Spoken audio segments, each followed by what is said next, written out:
Welcome to episode 15 of the AFA Gen X podcast. My name is Ashley Mahadia, National Chair of the Gen X Community of Practice and your host for this episode.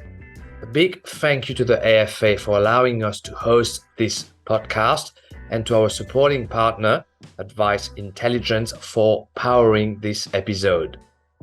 The AFA Inspire is the powerhouse for women in advice. This active community of practice provides opportunities for professional networking, coaching, mentoring, leadership, and personal growth. In this episode, we speak to Deborah Kent, one of the founders of AFA Inspire, and Dawn Thomas, the current national chair of AFA Inspire. Next year, as we celebrate 10 years since AFA Inspire was established, it's time to look back at some of its achievements and pay tribute to its founding members. Deb and Dawn, welcome to episode 15 of the AFA Gen X podcast. Wonderful to be here, Ash. Yeah, thanks, Ash. Thanks for having me. And Dawn, lovely to see you. Lovely to see you again, Deb. So today, the spotlight is on the Inspire community of practice. Deb, you are a founding member of the community. Can you tell us how Inspire came about? Yeah, Ash, happy to tell you about how it came about. Back in 2011, I spoke to Richard Clippin at the time. He was the CEO of the AFA, and I sort of said to him I wanted to get involved and do some things. And I'd noticed that they were doing some great things with young people with the Gen X program. So we had a bit of a chat, and we agreed that that was the year that Female Excellence in Advice had been launched. So we decided that it would be a good thing for me to launch a women's group. We didn't know what the name would be at that stage. And what I then did was I was lucky enough to be nominated for the Female Excellence in Advice for 2012. So at that time, I engaged some of the women from who were finalists, and we got together and we formed a national committee to come up with the name, what it was going to be, the purpose, the mission, put all that together.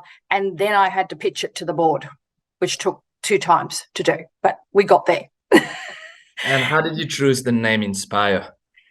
So Inspire, look, I tell you, we took a long time to come up with a name, and there were so many names you could use. But I guess when we started Inspire, it was about women coming together to encourage more women in the industry, because this was a thing that I was very passionate about, right? I've been around for coming up for 35 years now, and whenever I'd see young women, they'd say, "Oh, Deb, how did you do it? How did you raise a family? How did you start a business and a successful business and all the other things you do? How did it happen?" And the word that always would come out after you talk about these sorts of things was that was really inspiring, right? You're inspiring me to do better. So Inspire became the name. We had a great national committee, and on that committee we had Christine Swanson, Diane Charman, Jenny Pierce, who comes from a social media marketing background. We had Fiona Navarro, who at the time was running a licensee, so it was good to have sort of a corporate feel on there. And we had Aranka Nolan, who was at the time was working with TAL, and she was also in marketing. And we had Rachel Mickelson, who used to work for the AFA.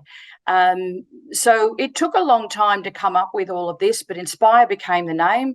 Aranka designed the logo, and we went from there. And as I said, then I did a really good pitch to the to the board to get it through, because you know, women's groups and women's awards were controversial back then. Dawn, you're now the national chair of Inspire. Can you please tell me how your journey with Inspire started? Yes, it's like the origin stories. I love this. So I got invited to an Inspire roadshow. And up to that point, I don't think I really felt that women in advice were really represented. I didn't feel like I belonged to a community. So it was rather accidental, and great job to those providers that ensure advisors come down to these events. And then I saw 4 women on stage because they had the Female Excellence in Awards. It was the roadshow, and I just saw these amazing, like Deb said, inspiring, because that comes up a lot. I was just sitting in the audience, And literally that was what I was feeling. I was feeling inspired through this event. And I just went, I want to be like one of those women. I think that's the point of Inspire, is that when you can see them up close and then you start building your community. That's how I entered. That encouraged me to enter the Female Excellence in Advice Award. That opened up more platforms. And then AFA approached me last year and asked me if I wanted to be national chair. So I think it's a bit addictive, Deb. What you guys started, you just want to be more and more and more part of it. And Ash, if I can just jump in, and Dawn, that's the reason that we created it, right? It was all about getting women to have the confidence to step up, to come out from behind and come out into the limelight. And look how many women have, through Female Excellence and Inspire, that have come out and saying, here I am. We wouldn't have known Dawn, right, if you hadn't have done that. We wouldn't have known all these wonderful people. And the whole point of Inspire was to encourage, to inspire, to give confidence, to teach them how to do stuff, right? Get up and do public speaking. How can you talk at a board meeting, for instance, and be heard? This is what Inspire, and this is why we tried to make it different, right? We didn't want to make it, let's get together once a month, have a lunch, have a champagne. We all go, oh, that was a lovely day, and we walk out. No. It was about workshops and learning. And this is what we did. We did the road shows were great to showcase the female excellence, but our workshops at the AFA conferences were the most attended workshops. Our launch attracted over 200 people in every state. It showed us that it was needed, right? Everybody wanted it. And we engaged men. We did engage men because they're very important in the ecosystem to get women to step up as well. Very well said. And it leads to my next question for you, Dawn. What does it mean to you today to be the national chair of Inspire? Well, initially, Ash, when I was asked to take on the role, I felt unworthy because Inspire has such a strong legacy of leaders. And I was like, how do I step into it? But like Deb said, I think that's the spirit of Inspire, is that you are given the opportunity to rise. And I must say, it's one of the best things that happened in my life, being able to do this great work with the committee that we have. We have amazing state chairs. We have amazing committees that sit within each of those states. It means a lot, Ash, because I see it as a movement. If you think about the courage of the founding members and their determination and tenacity to get this started, I think it's only right that all of us who have taken on this role and have the privilege to do so run with that. And for me, Inspire is a movement. It's about creating a tribe. It's about creating safety in spaces. It's about being heard, being seen. And you know what? When we get all those things, we are all going to rise together and we're going to thrive together. And that's what Inspire is. We're about to celebrate 10 years since the beginnings of Inspire. Deb, we cannot do this podcast without talking about some of the great achievements over the years. Can you talk about some of those?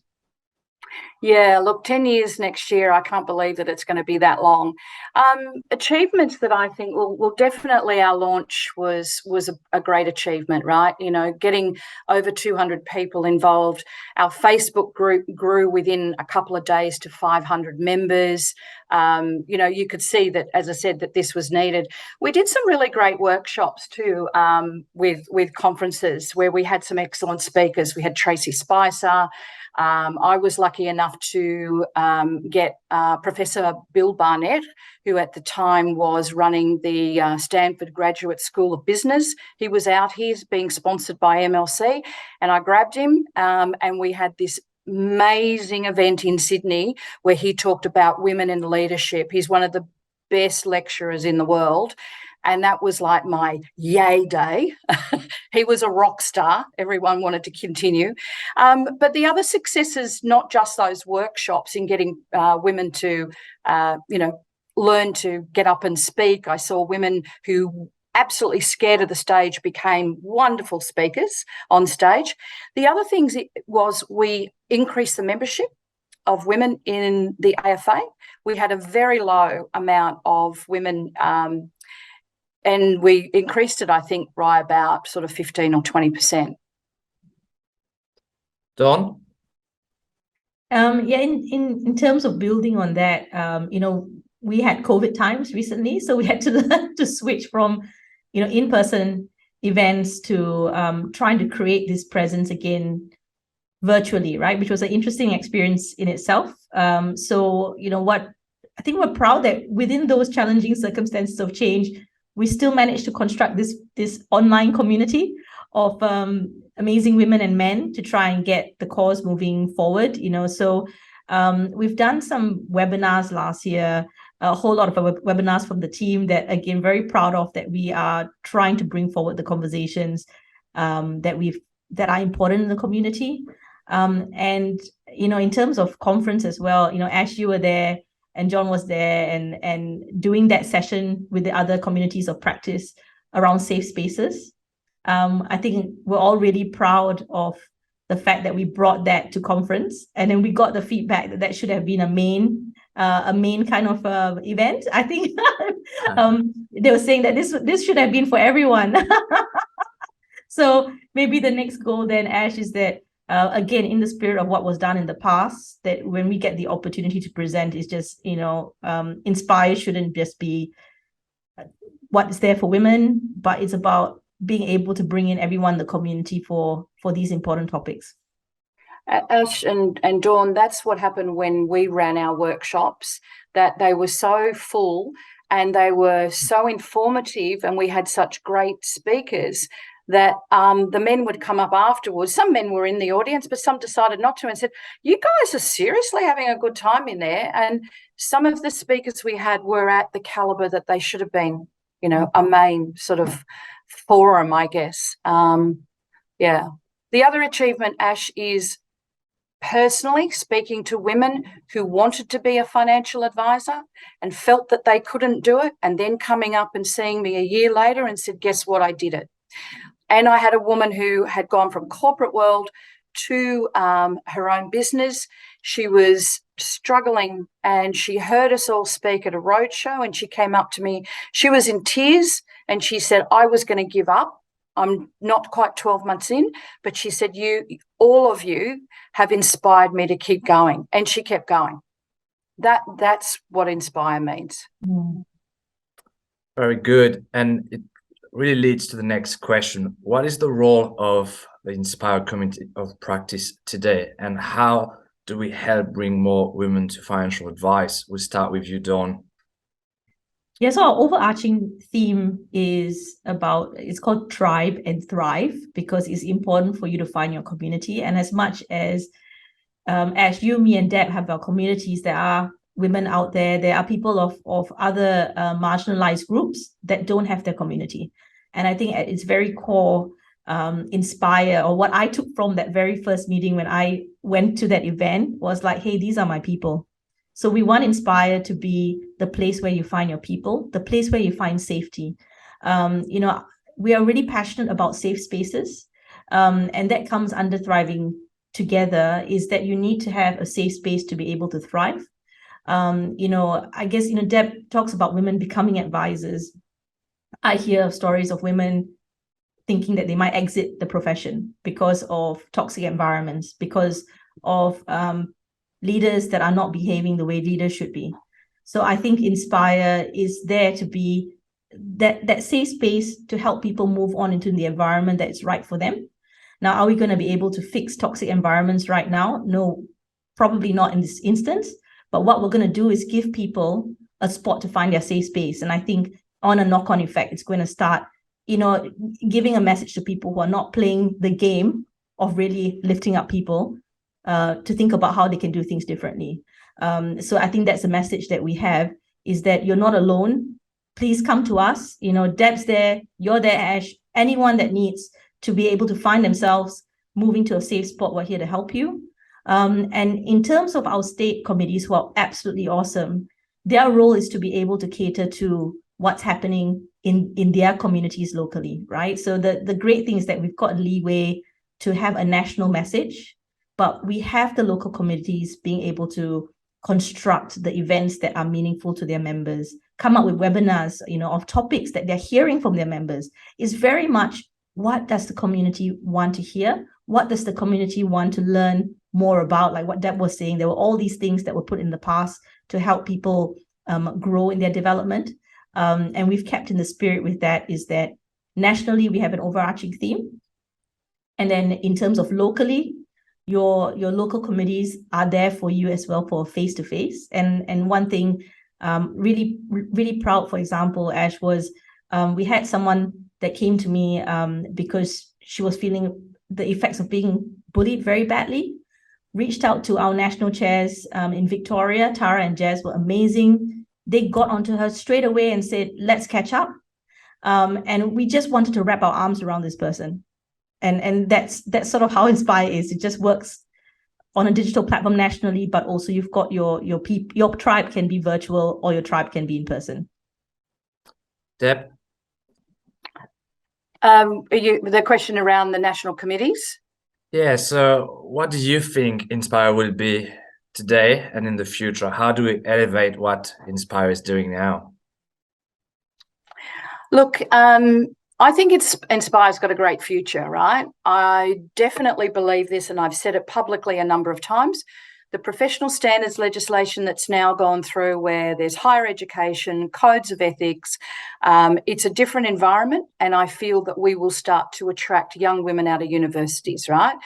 We need to also encourage those women to come out of university. So there has to be a way for us to engage with those young people that are coming out, those young women, to say, hey, this is a really great career for women, right? Advice.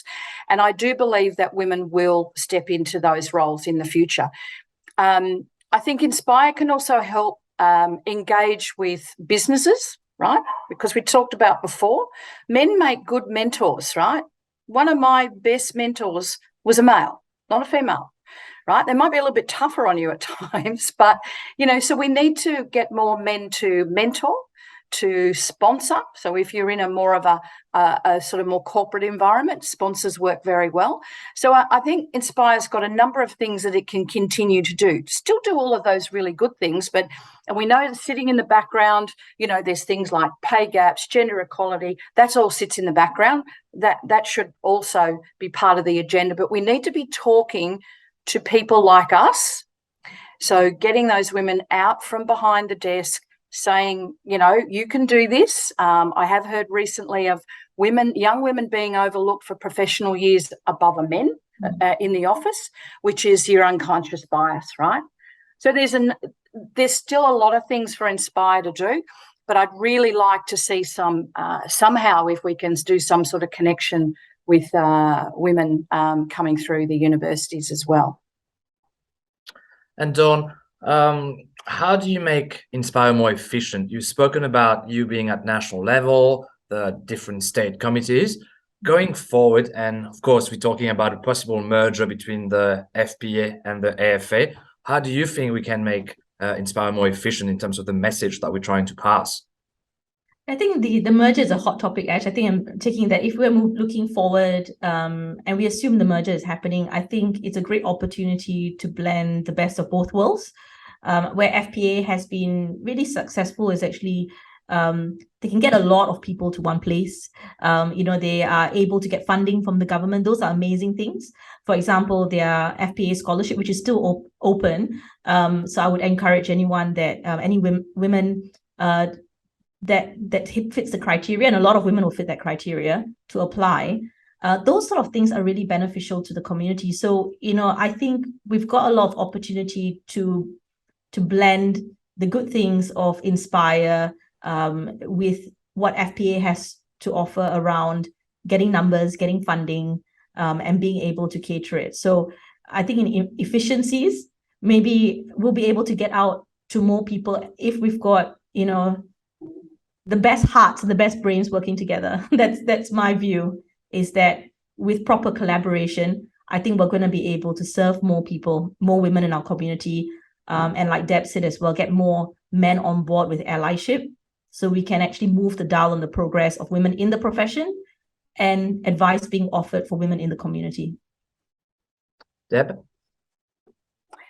Yeah, look, everything that Dawn said is absolutely spot on. I think we will have a bigger reach, assuming that this goes ahead. And I'm sure that the FPA will take on Inspire. It's something that has been done so well in the past.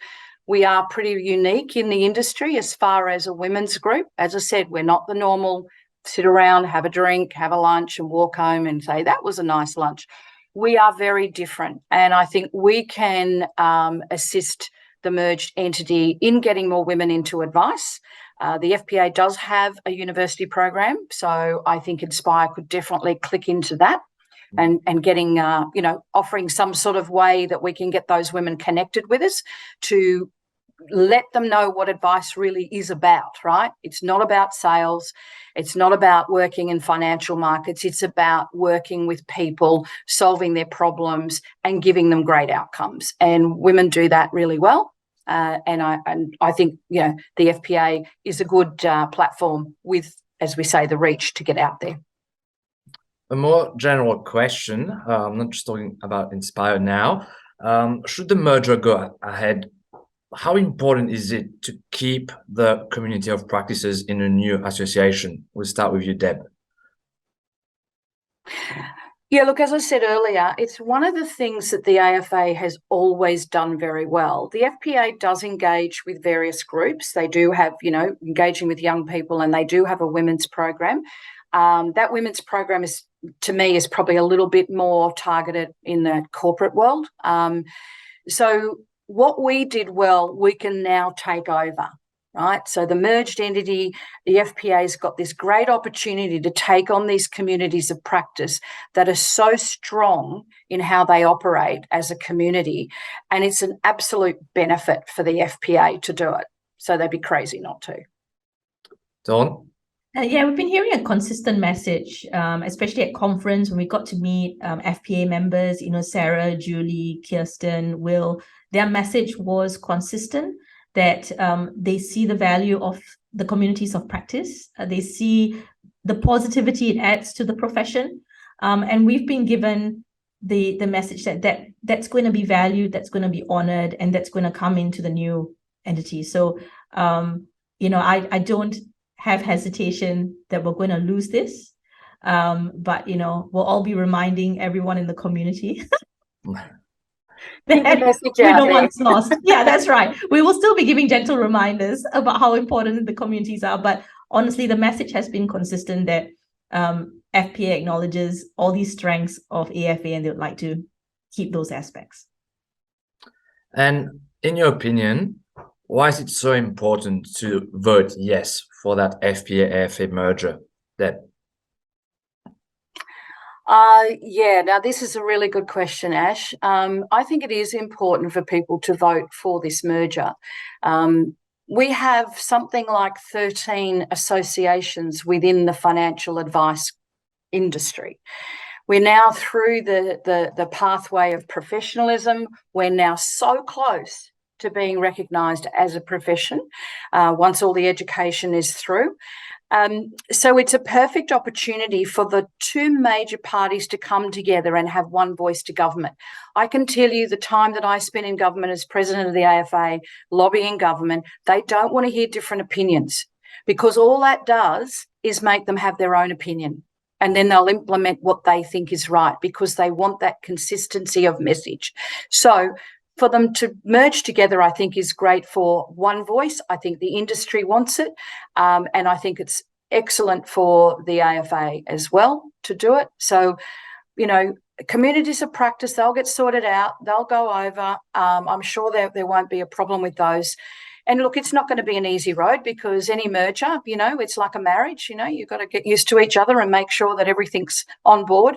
But I strongly suggest that anyone who's a member of the AFA or the FPA votes for this, because down the track, it will benefit us with our louder voice to government. Dawn?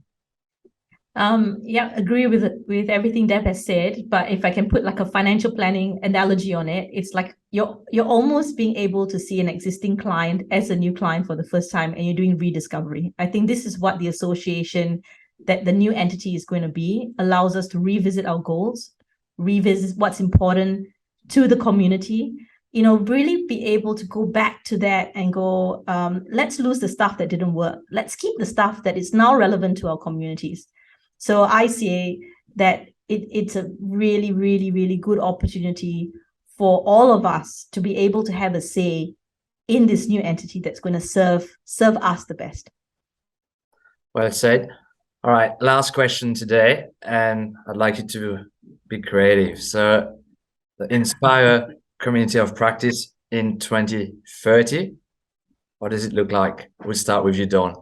Oh, that's hard. Well, I would like to say that we've got men and women on board, really within Inspire, and it's not just a women's group. It's actually a group that is going to be supporting all the issues that are there around supporting, vulnerable people in the community, underrepresented people in the community. So I hope by 2030 there's more representation that has happened and the numbers actually even up more.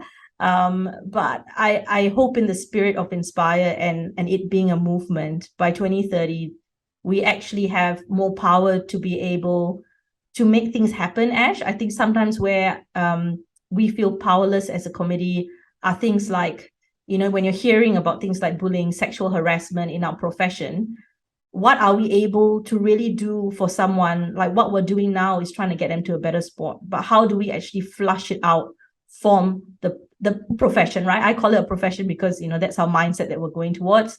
How do we truly action that change? How do we truly action things like the gender pay cap, as well as the parental leave scheme? How do we support businesses in doing that? I hope by 2030 we can look back at this and say we've actioned real change on the challenges that we're facing right now in 2022. So let's say that we've actually been able to do this far and above what we hope to achieve. Deb, last words from you.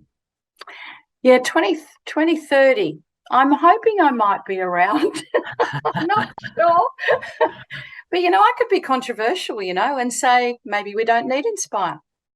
Maybe all the reasons why we set it up to get, equality, get more women in advice, get more women feeling confident to step up, getting more men engaging with women to help them go through to be advisors, that maybe the gender pay gap looks better, maybe a lot of these things. That would be really perfect if we'd say we don't need these kinds of groups. But I think we still will, right? I think Dawn is right. We need to see a world where there is no such thing as gender pay gap, because my question when that comes up, I go, why? And you know what? No one can give me an answer. Why? It shouldn't even exist. But I think we'll see more women. I'd love to see 50-50 women and men in advice. I'd love to see more women running their own businesses. I'd love to see more women running licensees, so getting more women on boards, because we still have a problem with that, getting women on boards.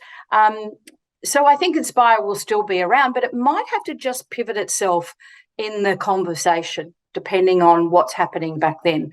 But yeah, in a perfect world, Dawn, we wouldn't need it. Yeah, exactly, Deb. Like I would think if we didn't need it, it would be like we're going to inspire everyone. It'll be a total group. But even hearing Brittany Higgins' speech, right? Like what she said about her court case mirrors a lot about some of the inequalities that even face women being victimized in different scenarios. And I feel, even if as inspired as I am with Inspire, I still feel powerless in being able, our committee and us feeling powerless to actually really ignite the change we want to for women in our community. And I know that it's a step-by-step process for us to be able to truly help women going through that. But I think the step is we're moving forward, and where we are right now is, look, we'll try our best to wrap your arms around you and get you to a spot that's allowing you to thrive. But if 2030 comes around, Ash, I want us to be able, maybe we'll have our own court, Deb, where we can levy the appropriate penalties. True. Now, change is progressive, as you know, but with all the great work you both are doing, I know we're going in the right direction. Deb and Dawn, thank you so much for being on the podcast today. Well, thank you, Ash. Thanks, Dawn. Thanks, Deb. We hope that you've enjoyed episode 15 of the AFA Gen Next podcast. Thanks again to the AFA and Advice Intelligence. A big shout out to Deb and Dawn for their passion and service towards the AFA Inspire community. See you soon.